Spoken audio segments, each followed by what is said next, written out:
you buy a large asset every couple years, and as long as you keep adding more new assets, new apartment buildings to the mix, you can continue to accumulate depreciation and the party goes on. If you buy one asset in a couple years, that depreciation is going to expire and your income is going to outpace your depreciation. So the key is to continue to buy, to continue to refi these assets, because then you're getting a loan, which is going to save on taxes as well. It's not a sale. You don't want to sell your assets. You want to refi them to get the money via a refi when you've improved it. That's one mechanism. And then continue to buy more so the party continues going on.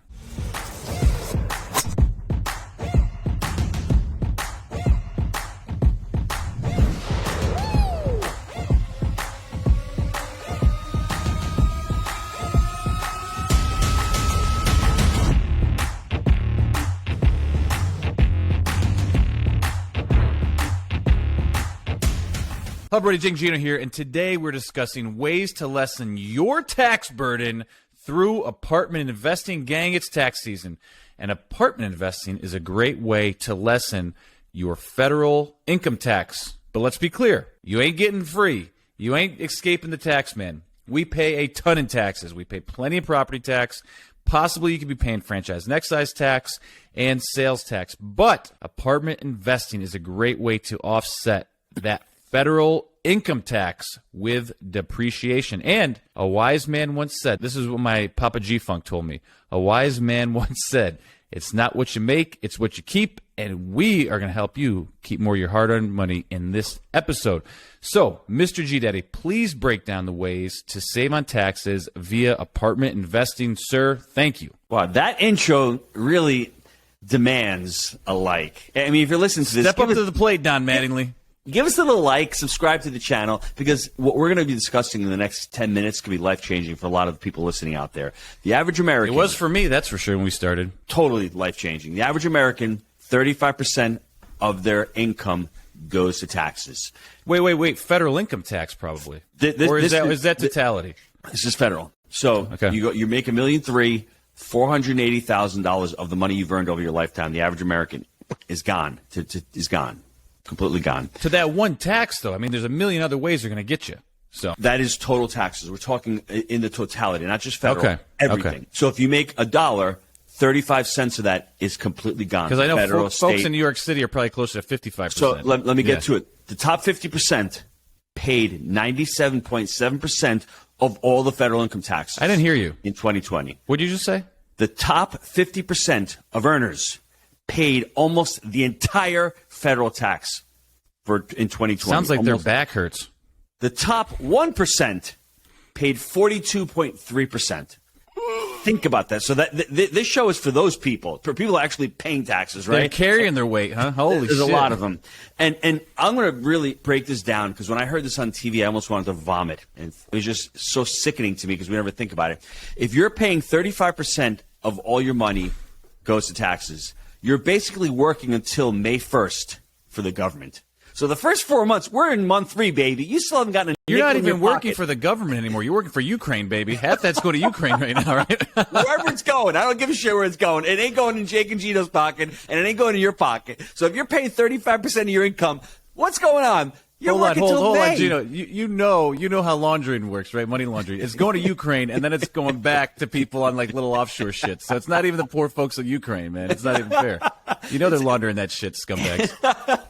The whole point of it is there's certain things that people who are wealthy do that people who aren't wealthy. Now, the tax code was written to stimulate behavior, right? And there are no such things as loopholes. They're in the tax code. There's like over 70,000 pages of code, and like 69,000 of them are ways that you can avoid taxes. Not evade taxes. That's illegal. Avoid taxes legally. You're following the law, but they're painting you to be like a criminal using a loophole.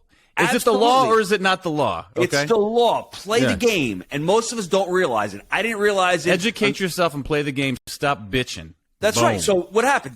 2008, read the book T. Harv Eker. Meet Jake. I'm getting crushed here. New York, unemployment, FUTA, workman's comp. I'm paying all these damn taxes. I got a small business. I have no advantage. Do you know what they tell you nowadays to save on taxes?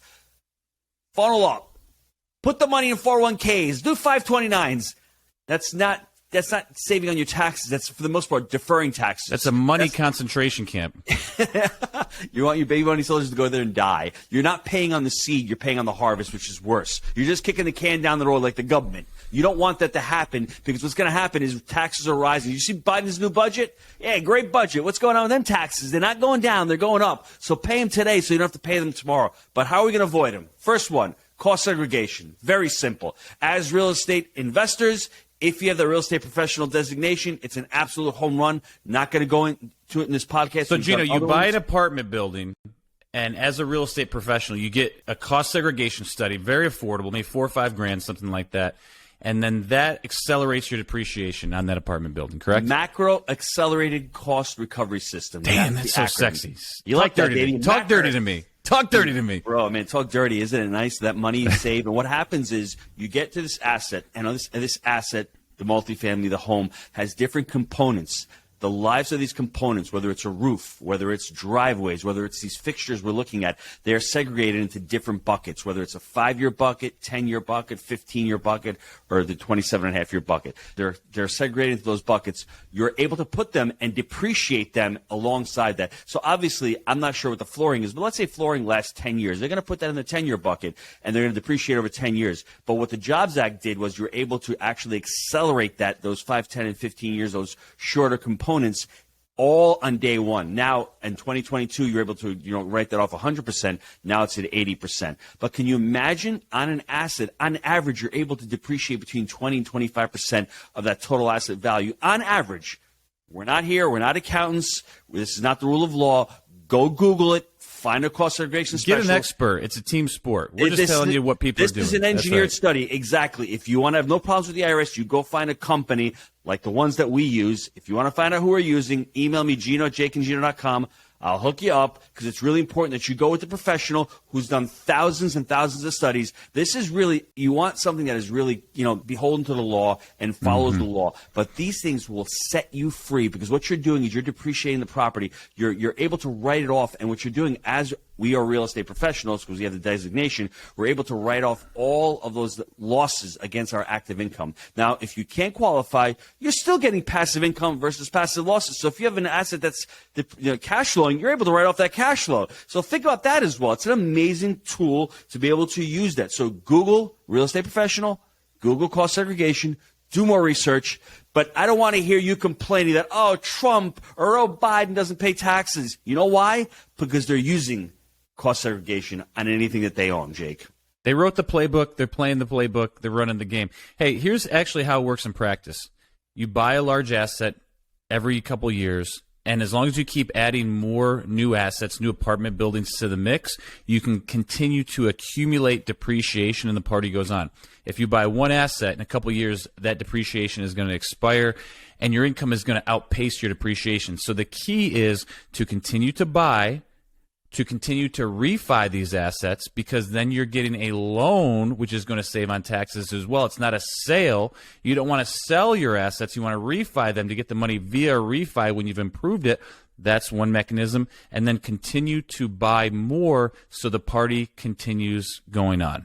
Number 2, 1031. Like Jake said, if you do have to sell, you can perform Don't do a 1031. You roll up, but only if you find another asset, you're rolling into another asset. That's right. 1031 is the second one. The third one, real simple. You live in a home, you're house hacking, you're able to live in that home for 2 of the 5 years. You're able to save $250,000 if you're single, or $500,000. I know people that have house hacked their way to wealth by selling their personal home and not paying any capital gains. That is amazing when you're starting out. Imagine buying a home for $200,000. 4 years later, it's worth $500,000. You've accumulated $300,000 in equity on that house. Guess what? You and your wife are married. You sell it. You don't pay any capital gains on that. You know how many pizzas it takes to make $300,000? Lots of pizzas.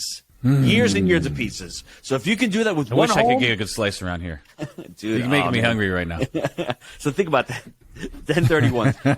And selling the home. And the last one, start a business. If you start a business, all of a sudden, this cell phone becomes a write-off. The computers that we use become a write-off. Zoom, everything that you use for your business becomes a write-off. Oh, you have a home office. Write that off. Oh, you got kids working for you. Write that off. I mean, let the kids work for you. And that's what I do. I have my children working for me. They come to the events. They do a lot of work on Instagram. They do a lot of stuff for the business. I'm actually taking income that would come from me, and I'm paying them. They are at a lower tax bracket. What about that vehicle you bought, Jake? You bought a nice little vehicle for yourself, too, for the business. Another thing, there are so many things you can do with starting a business. So recap them, brother. Recap them for me. It's not an electrical vehicle. I'll tell you that much. We got 4 of them out there, and their V8s are higher. I'll just tell you that much. So, and they all sound bubbly. Gino, here's the deal. We're going to keep it really simple. You buy these multifamily assets. You get cost segregation on them. You refi. You buy more in the future. That's the main play here, just to keep it as simple as possible. Gino mentioned the 1031 real estate professional. Google real estate professional. We love when people start businesses. We really believe the true path to wealth, starting a business, buying real estate, and utilizing whole life as your savings vehicle. Gang, it's as simple as that. It's not go to college, get a good paying job, and invest in a money concentration camp, aka the 401k, okay? You start a business, you invest in real estate. I mean, hey, I'm not telling you to do it. I'm just saying the people that are millionaires in my circle, that's what they're doing. It's pretty damn cut and dry. Jake, in your circle, how many people are throwing out 401ks or 529s? I don't know anyone with a 401k. What's Nobody. A 401k? It's a prison camp. They ain't using that shit because they know it's not the vehicle to create wealth. That's right. Absolutely. So here's the deal. As always, we believe in buying deals for the long term. I'm Jake. He's the G Daddy, and we make it happen. We'll see you next time.